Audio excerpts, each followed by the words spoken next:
Ladies and gentlemen, welcome back to another Fallout 76 video on the channel. It has been a very busy week in terms of news for Bethesda, and I have been away on holiday, so I've missed most of it, so I want to do a kind of catch up to make sure you guys all know basically what's been happening in terms of the wider picture of Bethesda, as well as in Fallout 76. Now, first of all, the biggest news that there is this week is absolutely insane, and I can't believe that they've kept this quiet all this time. Like, it's absolutely incredible that they've kept that on the down low, and that is Oblivion Remastered was released earlier on this week, which is absolutely insane. Like, this is the game which got me introduced to Bethesda. I did play the one before that. I can't even remember the name of it. That's how little I played of it. Can't remember the name of that one at all. But anyways, the first one that I really spent some time into was Oblivion, and it was a game which I absolutely loved, and I still have such fond memories of it all the way to today. So I can't wait to get diving in and playing on that.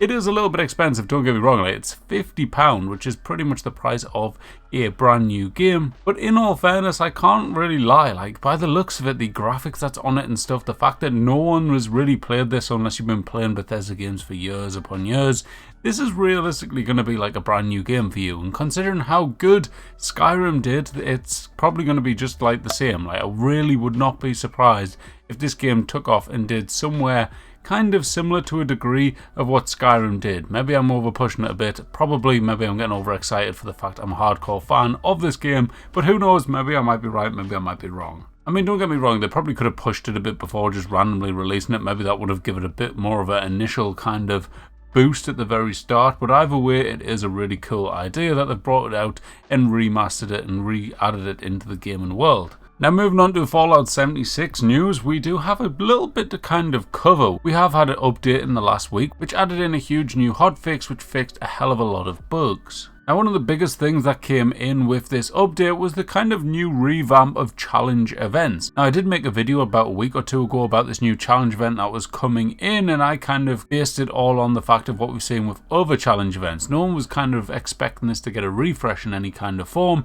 and which it kind of has. Because now when you go to your main menu, you can scroll down to seasons, where you will now see an option of 2 different seasons. Now, I'm not going to clickbait you and lie to you like some other creators and basically tell you that you can do all the previous ones, because that is not true. You can only do this one, which is the new Appalachian Outlaws, and it comes with some new rewards, as you can see on screen. Now, it has got a few little things around it which I'm not entirely sure of that I agree with or kind of think was a good idea. Now, as always, this event is spread over 2 weeks, but basically Bethesda's idea behind this is previously, according to them, not a lot of people kind of realized that this event was live. To me personally, I think this was more so the rewards previously just weren't very good and people didn't really care for them, i.e. the Valentine's event. Them rewards were a load of rubbish, and I personally didn't do them. I don't know about you, but yeah, I just kind of skipped that event. In this new one though, because technically you would like to think most people playing the game is looking at the season pass and trying to unlock the different rewards from that, they should then click on seasons and see that this is also live. Now, a kind of tactical smart decision by them, I would say, is the way they've kind of done it. If it was a company like the company I work for that likes to kind of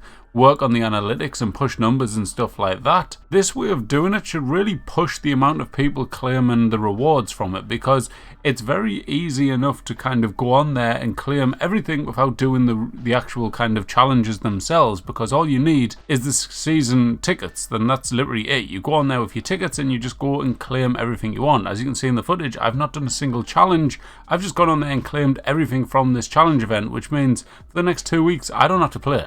Like, it's a weird one, but on their numbers screen, on their tactics kind of, or statistics even, it'll say, wow, another person has gone and completed this challenge event and claimed all the rewards, when really I've logged on, spent 5 minutes and claimed everything. They've even made them really cheap, so it's not even hard to do. I don't know, it's good in a sense of me, like a casual player that's not going to get on much over the next couple of weeks because I'll be back to work and stuff, or I'll be spending my time playing Oblivion, or just genuinely busy with life, making videos or whatever I end up getting up to. But if you're someone that's a kind of die-hard player that's logging on here every single day, it's probably going to be one of them where you can log on right now, you've probably already completed the season pass, and you just claim all of it, job done, like no fun, no extra content for you. You've got a couple of challenges there, but realistically they're not the most challenging of ones, and they're not really that rewarding when you look at what, like how many tickets you get from them now, and not like what it used to be where you'd get lunch boxes and stuff like that. Anyways, without blabbering on too much, like I already probably have, that is my thoughts and opinions on it. Let me know what you think about them down in the comments below. Now, on a more positive note, we've got some good news, and this is going to be the Big Bloom event has been confirmed to actually be coming to the game. This was meant to be coming in the previous main update,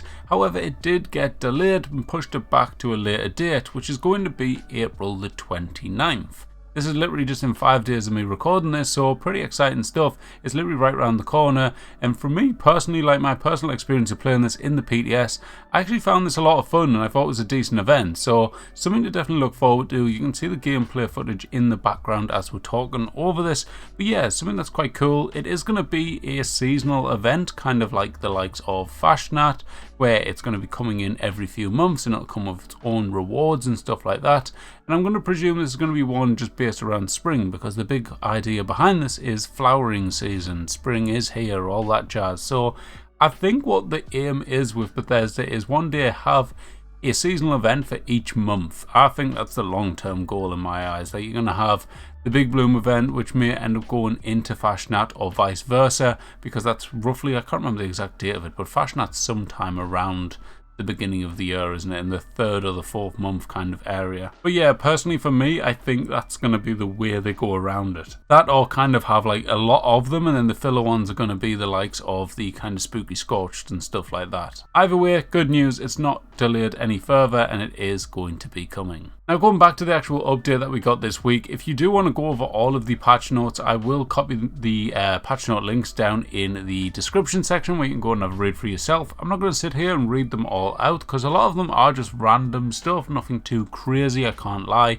It's all just random little bugs that have been reported and they've been fixed, and I can't lie, there is a lot of them considering we only just got an update like the other week, so quite good by Bethesda there in my opinion. There was one though which I thought kind of stood out to a degree, although I have kind of tested it. It's nothing too crazy, but you know, it's not the worst either. And that one is basically going to be that they have increased the base damage of the hunting rifle from 100 to 140 at level 50, and they've also proportionally changed at lower levels. So here's some footage of me running around with a hunting rifle with a very basic rifleman build. And it's okay, it's nothing too crazy. For me, it's more just the bug side of it. Like, if you notice when I'm aiming in and then I shoot and then I go to like kind of cock the gun back, it still has my screen zoomed in, and it's just really annoying to play like that, so it kind of puts me off wanting to use it. The weapon itself isn't too bad. I think I was using a 2-shot explosive in the footage, and it's okay, it's not too bad. It can be quite decent in stealth if I had a bit more of a kind of optimized build, let's say, where I was kind of like a bloodied rifleman sniper type of build. It would have been a lot better, but it just wasn't working for me too much. Yeah, if I spent more time in the build, it probably would have, but overall, it's not that great. It's a bit slow, I've got to say. Like, the cocking back the gun for me is just a bit slow, a bit boring. But if you are like a sniper build, this could potentially be a pretty game-changing, good bonus kind of buff for the hunting rifle, let's say. It is a weapon that for me has always been a weapon which I've kind of always thought of a stereotypical weapon in Fallout is the hunting rifle, and in this game it's just never really been any good bar the first 20 levels of the game. After that you're not going to really use it, are you? That though, ladies and gentlemen, is all the latest news. I just wanted to do a catch-up video. Yes, I am a little bit late. I know some people like to tell me this in the comments lately. I've got to be honest, guys, the point I'm at now on YouTube and the point I'm at life, I do this completely out of fun. The times of me chasing this to make it kind of into a full-time career, I don't think it's going to happen unless I drastically change game and go down a new line of something or go crazy on something. Maybe if I go into Oblivion and do some crazy videos that get some crazy views, I don't know, but it's more of just a time thing. I work full-time outside of here and it's quite hard, so I just try and keep you guys up to date with the news the best I can. If I am a little bit late, apologies about that, but I'm just doing my best here, and yeah, that's basically it. But yeah, thank you all for watching, thank you for your patience, and as always, thank you so much for supporting the channel. I will catch you in the next one. Thanks for watching, bye bye.